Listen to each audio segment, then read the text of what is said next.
नमस्कार जनरल साहब, बहुत बहुत स्वागत है आपका। जय हिंद अंजू, नमस्कार। जय Hind sir. Sir, Delhi police की स्पेशल सेल ने एक बहुत बड़े ऑपरेशन को अंजाम देकर 4 आईएसआई के आतंकवादियों को गिरफ्तार किया है, जो कि रैकी कर रहे थे बहुत सारे धार्मिक स्थलों की। तो आप सोचिए, पाकिस्तान किस तरह से अभी भी अपनी हरकतों से बाज नहीं आ रहा है। आतंकवादी हमला हो जाए भारत में किसी ना किसी तरीके से, किसी ना किसी जगह पर, उसी में लगा हुआ है। अंजू देखिए, पाकिस्तान एक ऐसी दुम है जो कि कितने भी बरस आप चाहें एक कहीं भी रख लें, वो सीधी नहीं हो सकती, टेढ़ी की टेढ़ी दुम है। देखिए, पाकिस्तान इस बात को अच्छी तरह से समझता है कि वो हमारे साथ कन्वेंशनली कुछ कर नहीं सकता, इसलिए वो लगातार इस चीज में लगा हुआ है। जब भी पाकिस्तान के आंतरिक हालात हाथ से बाहर निकलने शुरू हो जाते हैं, वो एक कोई ना कोई साजिश भारत में कुछ करने के लिए इमीडिएटली उसको शुरू कर देता है। अब देखिए, इन 4 लोगों को जिनको गिरफ्तार किया है दिल्ली पुलिस ने, वो 4 लोग क्या कर रहे थे, उनके पास से क्या बरामद हुआ। आप अगर ये कह रही है कि जो जिस व्यक्ति के पास से तुर्की की पिस्तौल बरामद होती है, तुर्की की पिस्तौल भारत में क्या कर रही है, इसमें आपको दो और दो जोड़ने की जरूरत नहीं है। ये निश्चित रूप से पाकिस्तान है, क्योंकि तुर्की निर्मित हथियार पाकिस्तान में ही मिलते हैं, इसमें किसी को कोई संदेह नहीं होना चाहिए। रैकी कहां की कर रहे थे? पुलिस स्टेशनों की, मंदिरों की और रिलीजियस प्लेसेस की, भीड़ भाड़ वाले इलाकों की, बाजारों की, ताकि वहां पर फायर, अंधाधुंध गोली फायर करके और वहां पर एक एक प्रकार का आतंक फैलाया जा सके। ये पूरी की पूरी चाल जो है वो पाकिस्तान की आईएसआई कर रही है। इसको कनेक्ट और करने की जरूरत है। आज ही राजस्थान में एक व्यक्ति को पकड़ा गया है जो कि फंडिंग कर रहा था, और उस फंडिंग का जो मास्टरमाइंड था वो औरंगाबाद में बैठा हुआ था, और औरंगाबाद से उसका एक व्यक्ति असम से पकड़ा गया है। तो ये पूरा देखो, बहुत जबरदस्त नेटवर्क फैला रखा है, और ये नेटवर्क इस प्रकार की कार्रवाई करने की कोशिश कर रहा है कि किसी प्रकार से भारत में गड़बड़ी फैलाई जा सके। इसके पीछे जो हमारे अंदर जो आधा फ्रंट, बार बार हर बार कहता हूं मैं, वो आधा फ्रंट भी बहुत ज्यादा हद तक जिम्मेदार है। अब कैसे इन लोगों को इस प्रकार की मदद मिल रही है, कहां से ये लोग निकल के, ये बात कहने की बड़ी आसान है कि ये जो साजन था या गगनप्रीत था या ऋषि था या शुभदीप था, ये जो लोग, ये सब बॉर्डर एरियाज के रहने वाले थे, ये कहना बड़ा आसान है। पहली बात तो मैं ये भी इस यहीं के यहीं जोड़ दूं कि कई दफा ऐसा देखा गया है कि जो नाम उन्होंने रखे हैं वो कहीं ना कहीं फेक नाम होते हैं, आइडेंटिटी छुपाने के लिए। जो पाकिस्तान से आया टेररिस्ट है, वो यहां आकर के हिंदू नाम रख लेगा या सिख नाम रख लेगा, और उसके बाद उसी प्रकार से काम करना शुरू कर देगा। पहले भी कई दफा पकड़े गए हैं ऐसे लोग जिनके नाम इनिशियली हिंदू रहे थे और इवेंचुअली वो पाकिस्तान के और पाकिस्तानी निकले थे। तो ये बात बिल्कुल क्लियर है। तो इनमें से भी हो सकता है 3-4 लोग, तो इसमें से आधे ज्यादा पाकिस्तानी हो। एक बात बिल्कुल साफ है कि पाकिस्तान की आईएसआई अब बहुत तेजी से भारत में आतंकवादी घटनाओं को अंजाम देने का प्रयास कर रही है। एक बात मैं बताना चाहूंगा कि वो ऐसी कोई बड़ी घटना नहीं करेंगे जिससे कि भारत ऐसे थ्रेशोल्ड पे पहुंच जाए कि दोबारा ऑपरेशन सिंदूर कर दे, लेकिन उसके थोड़ा नीचे लेवल पर रख करके और इस चीज को पॉट को सिमरिंग सिमरिंग करते हुए करते रहेंगे। इनको सबक सिखाने की आवश्यकता है अंजू, और वो सबक तभी सिखाया जाएगा जब आप उनका यहां पर जो तंत्र है, यहां पर जो उनका इकोसिस्टम है, जो पहले कई कई पॉलिटिकल पैटर्नेजेस में पनपा है यहां पर, उसको मुझे लगता है हमें तोड़ने की आवश्यकता है। और अब इस प्रकार से अगर जो गिरफ्तारियां हो रही हैं, चाहे वो पैसा पहुंचाने वाला हो जो राजस्थान से पकड़ा जाए, या ये 4 लोग जो कि बाकायदा एक्शन करने वाले थे। देखिए, एक टेररिस्ट सिर्फ उस समय तक टेररिस्ट या उसको सपोर्ट करने वाला ओवरग्राउंड वर्कर उसी समय तक रह सकता है जब तक उसके पास पैसा आ रहा है।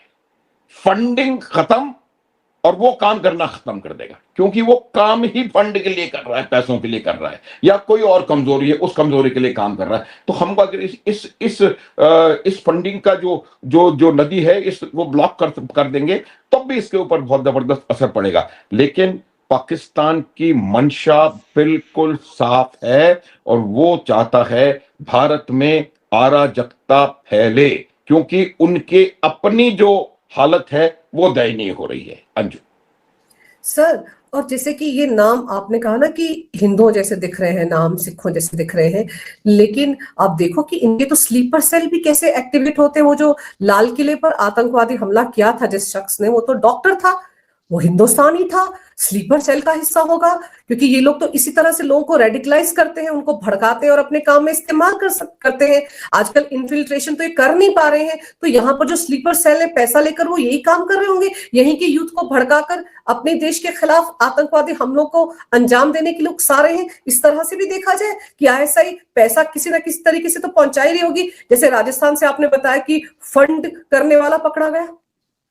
हाँ, देखिए बिल्कुल, बिल्कुल देखिए इनका ऐसे का काम करने का तरीका बिल्कुल क्लियर है। वो ऐसे लोगों को तलाशती है जिनकी कोई कमजोरी हो, जो बहुत ज्यादा गरीब हो, बहुत ज्यादा उनको परेशानी हो या नाराज हो। ये जो डॉक्टर था, वो डॉक्टर कोई गरीब नहीं था, वो कोई भिखारी नहीं था, उसके पास किसी चीज की कमी नहीं थी, उसको कोई हनी ट्रैपिंग से नहीं फंसाया गया। वो नाराज है, वो सिस्टम से परेशान है, तो उसको ऐसे लोगों को वो आइडेंटिफाई करने की कोशिश करते हैं, फिर उनको रिक्रूट करते हैं ये लोग। और रिक्रूट कैसे करते हैं, उसके लिए रिक्रूट करने के लिए उनको वहां जाने की जरूरत नहीं है, वो यहीं के यहीं उनको रिक्रूट करते हैं और उनको टास्क असाइन करते हैं और उनको कहते हैं कि भाई इनोसेंट तरीके से, जैसे कि ज्योति मल्होत्रा आपने देखा होगा, तो कि कुछ लोगों की जो कमजोरी है वो महत्वाकांक्षा है, कुछ लोगों की कमजोरी है नाम कमाना है, कुछ लोगों की कमजोरी कुछ, तो उस कमजोरी को आइडेंटिफाई करके, मैंने आपको उदाहरण दिया था कि एक व्यक्ति ने कुछ लोगों की हत्या करी, तो ये इंटरसेप्ट आया था कि उस व्यक्ति का केस लड़ने के लिए पाकिस्तान पैसा देने को तैयार है। ये बात इससे ज्यादा खोल करके नहीं कही जा सकती, लेकिन ये सच है कि जहां उनको लगता है कि वो किसी प्रकार की कमजोरी है, उसको एनकैश करते हैं, फिर रिक्रूटमेंट करते हैं और फिर उनसे काम करवाया जाता है और पैसे पहुंचाए जाते हैं। ये पैसा जो है वो सबसे बड़ी ऑक्सीजन है, किसी भी एस्पेनेज की ऑक्सीजन जो है वो धनराशि है या कोई और कमजोरी। हम समझ रहे हैं मैं क्या कह रहा हूं। तो मेरा यह मानना है कि इस प्रकार की जो चीजें वो पाकिस्तान यहां पर कर रहा है, उसको आइडेंटिफाई करके उसको चेक करने की जरूरत। अगर पाकिस्तान के आईएसआई वाले ये पता लगा सकते हैं कि इस व्यक्ति को इस चीज की कमी है, ये कमजोरी है, ये उसकी वजह, तो क्या हम लोग नहीं कर सकते? तो उसमें सरकार का, उसमें ऑर्गेनाइजेशन का, उसमें सिक्योरिटी एजेंसीज का और आम जन का बराबर उसमें मुझे लगता है भागीदारी होनी चाहिए। और कोई भी ऐसी हरकत जो कि आपको अनयूजुअल लगती है, उसको किसी ना किसी तरीके से हमको आगे पहुंचाने का या उसको रिपोर्ट करने का तरीका होना चाहिए। ऑपरेशन सिंदूर के दौरान अगर आपको याद हो, तो वहीं जैसलमेर से एक व्यक्ति को पकड़ा गया था। और कैसे पकड़ा गया? क्योंकि उसके आस पड़ोस के जो एनवायरनमेंट है, उसने देखा कि अचानक से इस व्यक्ति के पास बहुत अधिक पैसा आ गया है और उस व्यक्ति ने भी मूर्खता दिखाते हुए उस पैसे को डिस्प्ले करना शुरू कर दिया। तो जब वो पता लगाया गया, तब उसके पीछे एजेंसियां लगी और फिर उसको कहीं जाकर के पकड़ा गया। तो मेरा ये मानना है कि इस प्रकार की हमको अपनी इंटेलिजेंस, काउंटर इंटेलिजेंस को और ज्यादा सशक्त करने की आवश्यकता है। और आईएसआई के जो डिजाइन है, उसको कहीं ना कहीं मुझे लगता है हमको इस तरीके से तोड़ने की आवश्यकता है। सबकी भागीदारी आवश्यक है।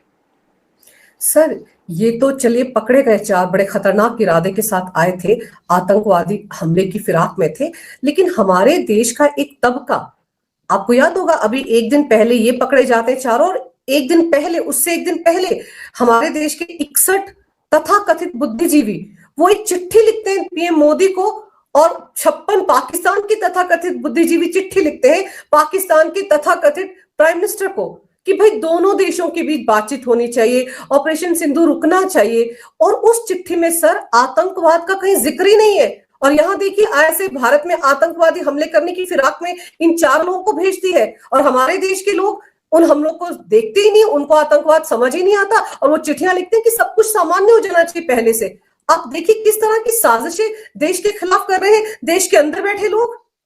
बिल्कुल आपने सही कहा। यही मैं कह रहा हूं कि वो जो आधा फ्रंट भारत के अंदर बसा हुआ है, वो कहीं ना कहीं, देखिए कुछ चीजें ऐसी होती हैं जिनको कहीं राजनीतिक संरक्षण प्राप्त होता है। उसकी वजह बता रहा हूं कि जब आप वोट बैंक कंसोलिडेशन, आपका एकमात्र एकमात्र उद्देश्य रह जाता है किसी का, तो आप किसी भी प्रकार की गतिविधि करने में, मैं ये नहीं कह रहा कि कोई राजनीतिक दल जानबूझ करके राष्ट्र के विरोध की गतिविधियां कर रहा है, लेकिन वो अपने वोट बैंक को साधने के लिए इस प्रकार की गतिविधि करने के लिए तैयार हैं। आप मुझे बताइए कि जब भारतवर्ष ने अपना पूरा का पूरा स्टैंड बिल्कुल क्रिस्टल क्लियर कर दिया है कि टेरर और ट्रेड, टेरर और टॉक्स एक साथ नहीं होंगी, खून और पानी एक साथ नहीं बहेगा, तब इन बुद्धिजीवियों को क्या आवश्यकता पड़ गई थी कि इस प्रकार की बात करें, जब तक कि इस प्रकार का कोई भी संकेत पाकिस्तान से नहीं आया है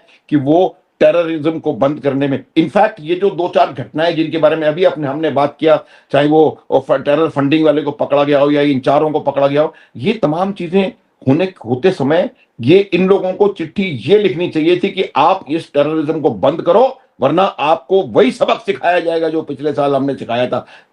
लेकिन इस बात का अचंभा मुझे है। अचंभा इसलिए नहीं है कि इसमें जो अधिकतर नाम है, आपने लिस्ट बहुत बेहतर तरीके से लगा रखी है, अधिकतर नाम है ये वही है जो इस प्रकार की हरकतें करने में माहिर हैं। और इसी प्रकार ये वो आधा फ्रंट है अंजू, ये उस आधा फ्रंट के कुछ लोग हैं गिने चुने, तो इनको किसी भी किस्म की इसमें तकलीफ नहीं है। इसी पत्र में अगर ये लिखा हुआ होता कि हमको कहना चाहिए कि पाकिस्तान आतंकवाद बंद करे, आतंकवादी टेरर कैंप्स बंद करे, जितने भी आतंकवादी हैं, हाफिज सईद हो या मसूद अजहर हो या सैफुल्लाह कसूरी हो, इन सबको राउंड अप करके इनको जेल में डाले, इनको जो करना है, तब हम वार्ता करेंगे। यही नहीं है, कल रात को एक इंडो पाकिस्तान यूथ डायलॉग हुआ है, और इसमें कौन है ऐसे लोग जो शामिल हैं इसके अंदर? ये देखिए, इंडिया पाकिस्तान यूथ डायलॉग क्या है ये लोग शायद इस बात को समझते नहीं हैं कि जो ये कर रहे हैं वो राष्ट्र के हित में नहीं है। और इस प्रकार का डायलॉग करना, इस प्रकार से बातचीत करना और अपने देश को नेगेटिव उसमें प्रोजेक्ट करना, मेरा मानना है कि ये बहुत ही ज्यादा गलत बात है। ये जो लिस्ट मैंने आपको पहले दिखाई थी, इसमें 6 नंबर पर एएस दुल्लत का नाम है, जो रॉ के एक्स चीफ है। जब इस तरह की बातें करते हैं, इस तरह की चिट्ठियों पर दस्तखत करते हैं सर, तो फिर जिस वक्त ये रॉ के चीफ रहे होंगे उस वक्त क्या क्या कार्रवाइयां देश में हुई होंगी, उस पर भी तो सवालिया निशान लग जाता है। इनको पाकिस्तान से इतना प्रेम क्यों? बाकी लोग, चाहे वो अब्दुल्ला हो, फारूक अब्दुल्ला हो, या फिर ये महबूबा मुफ्ती हो, इनका तो समझ में आता है, मणिशंकर का भी समझ में आता है, जो वहीं पड़े रहते थे पाकिस्तान में। लेकिन एस दुल्लत तो इतने अच्छे पोस्ट पर रहे सर, वो देश विरोधी गतिविधियों में क्यों दिखने लगे? देखिए, एस दुल्लत का इतिहास रहा है। एस दुल्लत ने कुछ पुस्तकें भी लिखी हैं जो क्वेश्चन मार्क लगाती हैं। देखिए, आप जब इस प्रकार की परिस्थिति, इस पोजीशन से निकल करके आते हैं अपना जो सेवानिवृत्ति के बाद, तो आप उसके बावजूद भी अब आप बाउंडेड रहते हैं। कल को कोई पुलिस का डीजीपी रिटायर होकर के आएगा तो वो क्या अपने स्टेट की सारी सीक्रेट्स लीक कर देगा?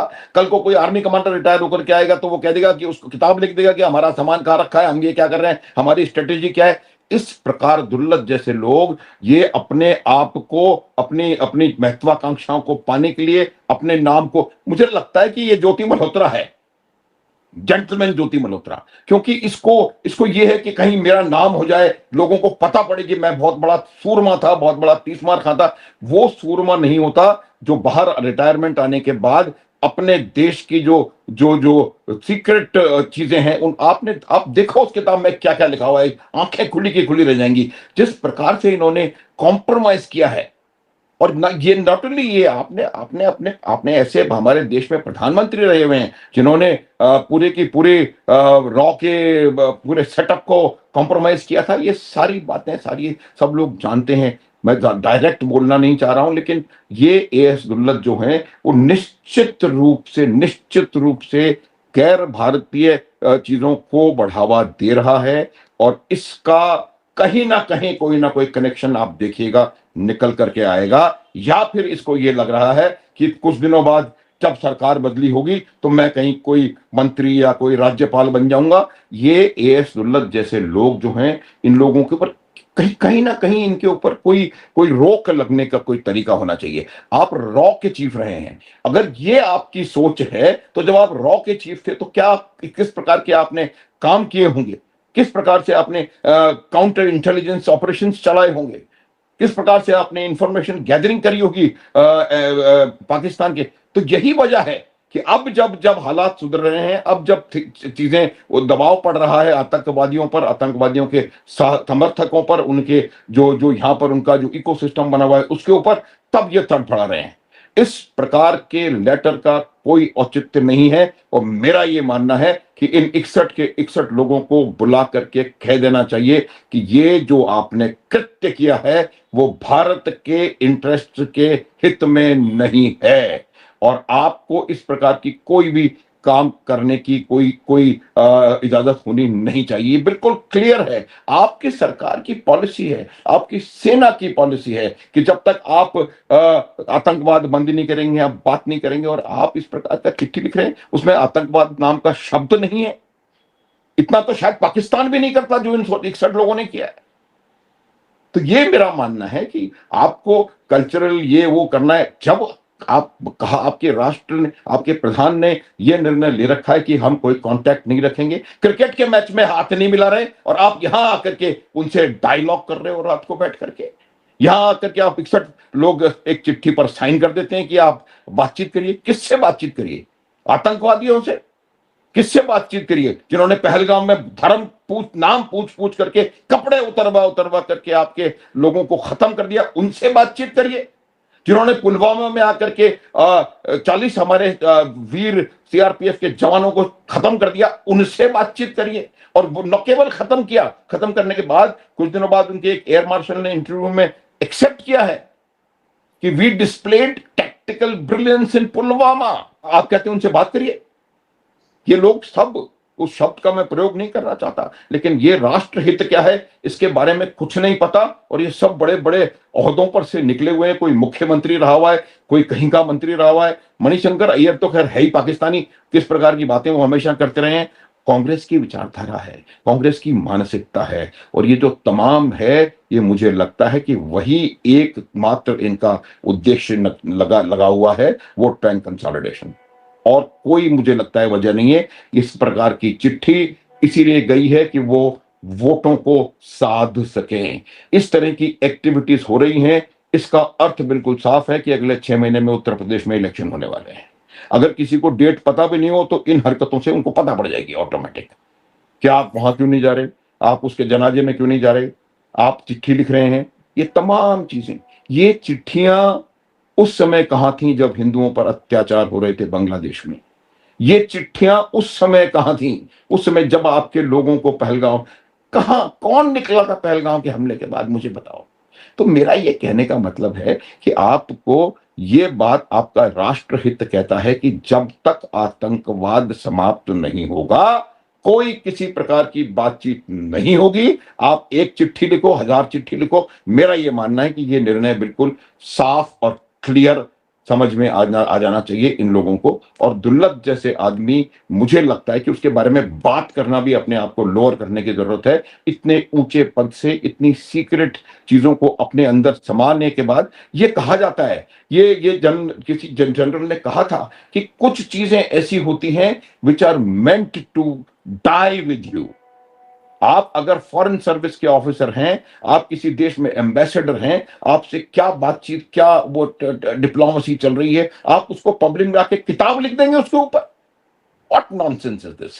तो ये दुर्लभ जैसे लोग जो हैं वो देश के, मेरा मानना है कि ये देश के लिए काफी खतरनाक किस्म के लोग हैं, और इनको जितना कम तवज्जो दी जाए उतना बेहतर। लेकिन सर, पाकिस्तान में सिंधु के पानी के लिए त्राही त्राही मची हुई है। वहां के नेताओं के बयान सुने, कैसे कैसे बयान आते हैं, हाथ काट देंगे अगर हमारा पानी रोका। वहां के आतंकवादी कहते हैं अगर पानी रोका तो हम सांसें रोक देंगे।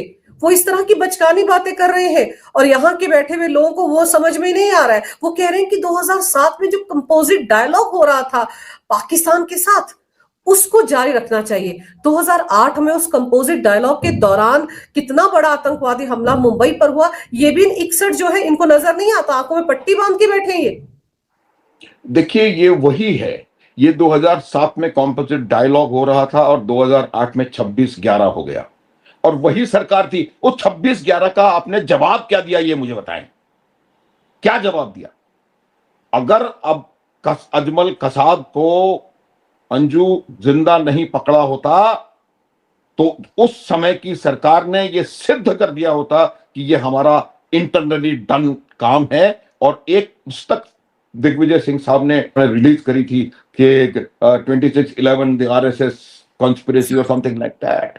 और उसमें जो दुनिया का सबसे बड़ा आतंकवादी जिंदा जो बचा हुआ है ओसामा बिन लादेन के बाद डॉक्टर जाकिर नायक, उसने कहा था डॉक्टर जाकिर नायक साहब को कहीं भारत रत्न मिलना चाहिए या something like that he had said. तो ये तो वो सरकार थी। क्योंकि आपको मैं बता रहा हूं पूरा का पूरा खेल एक उसी चीज का है। और जब आपको क्लियर नहीं है कि आप क्या चाहते हैं, अब हमने फर्म स्टैंड लिया है पाकिस्तान के खिलाफ।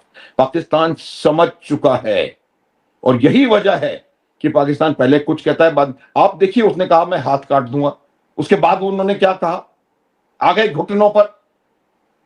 बार बार वो कहते हैं कि बलूचिस्तान में आपका हाथ है और जाके हवाई हमला अफगानिस्तान पे कर देते हैं। अरे जब आपका हाथ है तो यहां करो ना हवाई हमला, हम बताते हैं क्या होता है इंडिया में, इसका क्या जवाब आएगा। उनको सब पता है, पाकिस्तान को यह मालूम है कि किस प्रकार की क्लॉबरिंग उनको ऑपरेशन सिंदूर के दौरान हुई थी, सब जानते हैं। वो एक नैरेटिव बना रहे हैं। पहलगाम हमले का सैफुल्लाह कसूरी ने दूसरे विदिन 24 आवर्स उसने क्लेम कर लिया था कि हमने करवाया है। फिर बाद में दबाव में आकर के उसने उससे बाहर निकला। तो ये पूरी चीज बिल्कुल साफ है कि पाकिस्तान का एकमात्र तरीका भारत का मुकाबला करने का यही है, to bleed India by 1000 cuts. और वो एग्जैक्टली वही कर रहे हैं। ये वो देश है जिसकी स्टेटेड पॉलिसी है, foreign policy, India policy, to bleed India by 1000 cuts. आतंकवादी देश है। और मुझे अचंभा इस बात का होता है कि वो दुनिया के तमाम चैंपियन देश जो कि human rights this that and the other की बात करते रहते हैं, वो इस पाकिस्तान को देख करके कहां गुम हो जाते हैं। तो ये एक और समझने की बात है। आगे जाके देखेंगे, सिर्फ इजराइल और 2-4 और देश हैं जो समझ रहे हैं कि पाकिस्तान क्या है। इनफैक्ट सब समझते हैं, आने वाला समय बताएगा कि कैसे उनको सॉर्ट आउट किया जाएगा। लेकिन आजकल सबको पाकिस्तान से बातचीत की ठेकेदारी करने का शौक क्यों लग गया, जिसका जिक्र आपने किया था कि जूम पर ये बैठक कल रात हुई है 8 बजे। और आप देखिए इसमें जो ये लोग हैं, कौन है ये लोग सर, कौन जानता है इनको, कहां से ठेकेदार बन जाते हैं। इंडिया पाकिस्तान यूथ डायलॉग, कौन है ये यूथ सर, कौन जानता है इन यूथ को। लेकिन पता नहीं अजीब सी बीमारी हो गई हर किसी को भारत के नाम पर इस तरह से डायलॉग करने की पाकिस्तान के साथ। इन सबको तो अंदर डालना चाहिए। किस कैपेसिटी में ये बात कर रहे हैं, कौन है ये लोग। बिल्कुल बिल्कुल निश्चित रूप से जब आपने एयर स्पेस बंद है, बंदरगाह सी रूट बंद है, बॉर्डर बंद है, ट्रेड बंद है, बातचीत बंद है, वीजा बंद है, क्रिकेट में हैंडशेक बंद है, और आप यहां जाकर के उनसे बातचीत कर रहे हैं। ये तमाम लोग वो हैं अंजू जो जिनके पास खुद की कोई औकात, जैसा आपने बिल्कुल सही शब्द का प्रयोग किया है, इनकी खुद की कोई औकात नहीं है। और इनको लाइमलाइट में आना है तो उनको लगता है कि जो सबसे ज्यादा कंट्रोवर्शियल इशू है उसको छेड़ दो, उस तार को, तो शायद दुनिया, ये लोग हमारे को जान जाएंगे। जैसे कि वो 2-3 लोग वहां बैठे हुए कॉकरोच पार्टी बना करके और जर्मनी में बैठ करके वहां से भारत के खिलाफ कार्रवाइयां कर रहा है वो एक आदमी। तो ये तमाम चीजें जो होती हैं जो, ये वो लोग हैं जो जीवन में कुछ कर नहीं पाए होंगे और उनको लगता है कि इस प्रकार की एक देशद्रोह तो नहीं कहूंगा, लेकिन देश के खिलाफ किए जाने वाली हरकत करके वो कहीं लाइमलाइट में आ जाएंगे और कुछ लोगों को उनका नाम पता पड़ जाएगा। लेकिन मेरा ये मानना है कि ये इनका नाम जिन जिन लोगों को पता पड़ रहा है उसको नेगेटिवली लेने की जरूरत है। और ये लोग वो लोग हैं जो भारत की सुरक्षा और भारत के इंटरेस्ट, राष्ट्र हित के साथ दगाबाजी कर रहे हैं। सर ये जो चिट्ठियां लिखने वाले हैं, इनमें महबूबा मुफ्ती को तो ईरान में खमेनेई के अंतिम संस्कार में शामिल होने का न्योता मिला है। उस लिस्ट में तो सलमान खुर्शीद भी हैं, मल्लिकार्जुन खड़गे हैं, इमरान मसूद है, ये सब लोग हैं सर। जब भारत सरकार को ऑफिशियली न्योता आ गया सर, उसके बाद इन सब नेताओं को चुन चुनकर, मुख्तार अंसारी का भाई अजमल अंसारी भी है, उसको भी न्योता मिला है। इन न्योतों का क्या मतलब है सर, जो अलग अलग भेजे गए हैं ईरान की तरफ से। देखिए इसका बिल्कुल क्लियर कट मतलब है, और वो क्लियर कट मतलब ये है कि वो वहां से यहाँ जो भारत के अंदर जो सिचुएशन है उसको कहीं ना कहीं बिगाड़ने का जो उनका उद्देश्य मुझे लगता है वो है। अब कांग्रेस को क्या आवश्यकता है या किसी भी विपक्षी दल को क्या आवश्यकता है कि एक प्रकार का वोट बैंक उनके पास अब उनके साथ बना रहे। तो किस प्रकार की चीज आप जब वो वापस वहां जाकर के खड़गे अगर गए, पहली बात तो जाएंगे नहीं, इतने उस वहां जाने के लिए काफी करंट चाहिए, लेकिन जो जो भी जाकर के वापस आएगा वो आकर के कहेगा कि देखो मैंने आपके जो सबसे बड़े शिया गुरु थे उनके उनके जनाजे में मैं गया। ये एक आप देखिए प्रधानमंत्री ने बहुत बेहतरीन तरीके से दो उच्च पदस्थ अधिकारियों को, व्यक्तियों को चुना है जो कि जाकर के भारत सरकार का प्रतिनिधित्व करेंगे वहां पे। उसके बाद अपनी इंडिविजुअल उसमें आप कोई भी कहीं भी जाता रहे उससे कोई फर्क नहीं पड़ेगा, लेकिन इनका मकसद सिर्फ यही है। आप मुझे बताएं खामने के जनाजे में जाके क्या कर लेंगे? 1 करोड़ लोगों में से कहां नजर आएंगे ये लोग? क्या कर लेंगे? इनका उद्देश्य यह है कि जब वापस आए तो लोगों को ये कह सकें, उत्तर प्रदेश के वोटरों को या किसी भी प्रदेश के वोटरों को, कि देखो हम वहां गए, हमने आपके इस चीज का वो किया। तो ये जो चीजें हैं, ये मेरे को लगता है कि इनको स्वयं, अगर ये स्वयं इसको मना करेंगे कि हमारा राष्ट्र भारत है, भारत के प्रधानमंत्री को आपने बुलाया, भारत के प्रधानमंत्री ने फला फला को नॉमिनेट किया, काम खत्म। उनकी खुद की साख बढ़ेगी अंजू, इनको पता नहीं है। उनको यही तो वजह है कि पिछले 40 साल से कांग्रेस को मेजॉरिटी नहीं मिली है पार्लियामेंट। 40 साल से आप 1989 से देख लीजिए, कभी भी एक भी सरकार में इनको मेजॉरिटी नहीं मिली। तो उसकी मैं यही वजह बता रहा हूं कि उनको सही क्या है गलत क्या है ये नहीं पता। ये अगर उनको लगता है कि वो 2% 4% वोटों को लोगों की को इस चीज से अपनी तरफ खींच सकते हैं, तो अगर 2-4% यहां खींचेंगे तो 40% दूर भी हटेंगे, ये याद रख लेना, क्योंकि देश का निर्णय है ये। बिल्कुल। और देश के प्रधान ने निर्णय ले लिया कि सैयद अता हसनैन जाएंगे और जो हमारे विदेश राज्य मंत्री हैं वो जाएंगे, काम खत्म। बाकी सब लोगों को कोई इनवाइट आता है उनको मना करना चाहिए कि हमारे प्रधानमंत्री से निकल दिया है और जो उनका निर्णय है वो फाइनल है। लेकिन ये अगर जा रहे हैं, ये कर रहे हैं, तो ये मुझे लगता है उनके लिए भी शायद इलेक्शन में भी आत्मघाती सिद्ध हो जाएगी। सर महबूबा मुफ्ती तो राग अलाप रही हैं कि मुझे बुलाया है, बड़े सम्मान की बात है और मैं क्यों ना जाऊं। वो तो शायद रवाना होने वाली होंगी या चली गई होंगी जब तक हमारा ये वीडियो सामने आएगा। बिल्कुल जाने दीजिए, मुझे लगता है इससे कोई फर्क नहीं पड़ने वाला है। हर एक अपनी राजनीति कर रहा है, इससे कोई अंतर नहीं पड़ने वाला है। लेकिन मेरा ये मानना है कि कहीं ना कहीं भारत सरकार को भी कहीं, लेकिन कोई इंडिविजुअल कैपेसिटी में जाना चाहता है तो आप क्या कर सकते हो? कुछ नहीं कर सकते हो। लेकिन भारत सरकार का जो स्टैंड है वो बिल्कुल क्लियर है और उन्होंने कह दिया कि ये हमारी तरफ से हमारा रिप्रेजेंटेशन करेंगे और ये उसके अंतिम संस्कार में शामिल होंगे। बाकी इंडिविजुअली कोई भी कहीं भी जाता है वो जाने को जा सकता है, उससे मेरे को लगता है उससे कोई बहुत ज्यादा इशू होने वाला है नहीं। आप आकर के ये सिर्फ वही राग अलापेंगे और इलेक्शन में उसको भुनाएंगे। बिल्कुल सर, क्योंकि ये जो बुलाए गए हैं इनमें सलमान खुर्शीद यूपी से ही आते हैं, कांग्रेस के नेता अफजल अंसारी यूपी से आते हैं, वो जो मैं एक इमरान मसूद है यूपी से आते हैं। तो आप सोचिए कि किसने चुन चुन कर बुलाया गया, पवन खेड़ा तक को बुलाया गया है सर। ये देखिए अंजू, ये बिल्कुल क्लियर कट मैसेजिंग है कि इनको लगता है कि जो करंट डिस्पेंसेशन, जो भारत की अभी की सशक्त और सुदृढ़ सरकार है, उसके खिलाफ जो सबसे ज्यादा श्रिल वॉइस है उसको बुलाया जाए। ये खेल है।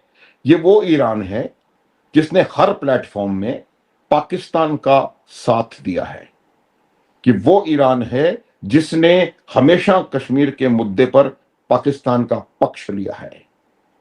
आप कुछ भी कहते रहें, हमारा अंतर उनके साथ अलग रिश्ता है। हम अपने उनके साथ चाहवा हो या कुछ भी हो, हर प्रकार से साथ काम कर रहे हैं। वो हमारी अपनी अपनी योजनाएं हैं, अपना काम करने का तरीका है। लेकिन लेकिन ये जो लोग जा रहे हैं, अगर आप मुझे बताएं कि मल्लिकार्जुन खड़गे के पास क्यों आना चाहिए इनवाइट, या एक किसी अंसारी के भाई जो कि एक टेररिस्ट का भाई है उसके पास क्यों आना चाहिए इनवाइट? वो भी वो गेम जो है बड़ा, क्योंकि ईरान के संविधान में है कि जिहाद को दुनिया के किसी भी कोने में हो, सपोर्ट करने का ठेका हमारा है। और उसी ठेके को सब उसको आगे बढ़ाने का मुझे लगता है कहीं ना कहीं ये काम चल रहा है। मैं फिर कहूंगा, हमारे ईरान के साथ अच्छे संबंध हैं, वो संबंध अच्छे रहेंगे, लेकिन ये जो हरकत नीचे ये इस प्रकार के लोग जो ढाई फ्रंट आधा फ्रंट वाले लोग हैं जो करते हैं, वो मेरे ख्याल से देश के हित में नहीं है। और ये बात देश के लोगों को समझने की आवश्यकता है। और इस प्रकार की जो भी हरकत हो रही है, क्योंकि राष्ट्र के जो निर्णय ले रखा है, आप जब तक निर्णय नहीं हुआ है तब तक आप जो करना चाहें कंट्रीब्यूट करें, लेकिन एक बार भारतवर्ष की सरकार ने निर्णय ले लिया कि आप जी, हाथ नहीं मिलाएंगे, तो फिर आप क्यों इस प्रकार की हरकत कर रहे हैं? बिल्कुल सर, अपने अपने राजनीतिक फायदे हैं, क्योंकि हम सबको याद है कि ईरान पर जब हमला हुआ था तो उसके बाद किस तरह से शिया समुदाय के लोगों ने सबसे ज्यादा घाटी में श्रीनगर में सड़कों पर निकलकर रोना धोना मचाया था, और कैसे पैसे इकट्ठे किए थे, जेवरात इकट्ठे किए थे, बर्तन भांडे इकट्ठे किए थे ताकि उनको ईरान भेजा जा सके। तो उन्हीं को ही खुश करने के लिए महबूबा मुफ्ती वहां जाने के चक्कर में होंगी। लेकिन दूसरी तरफ आतंकवादी हमलों की फिराक पे है आईएसआई के आतंकवादी भारत में, और हमारे ही देश का एक हाफ फ्रंट है जो चिट्ठियां लिख लिख कर दोनों देशों के बीच अमन की आशा, अमन की अभिलाषा के चलते राग अलाप रहे हैं। तो सर, इस सरकार को बहुत सख्त एक्शन इन सब लोगों के खिलाफ लेना चाहिए। राष्ट्र जो विदेश नीति जब कुछ डिसाइड करती है, उस पर हर एक आदमी को, इस देश के नागरिक को उसको फॉलो करना जरूरी है। और जिनको बहुत ज्यादा प्रेम है सर, वो जा सकते हैं, उनको कौन रोक रहा है? वो बॉर्डर पर बैठ जाए, हमको जाना है बॉर्डर खुल जाएगा, वो सीधे जा सकते हैं, उनको वीजा की भी जरूरत नहीं होगी, पासपोर्ट की भी जरूरत नहीं होगी, हमारी सरकार खुशी खुशी उनको भेज देगी। तो अगर इतना ही पाक प्रेम है तो बेहतर है कि शिफ्ट हो जाए, वहीं जाकर बातचीत करें। लेकिन सर, आपने समय निकाला, इस विषय पर बहुत अहम जानकारी मेरे दर्शकों को दी, आपका बहुत बहुत धन्यवाद। नमस्कार, भारत माता की जय, वंदे मातरम, जय हिंद। जय हिंद, जय भारत। जय भारत।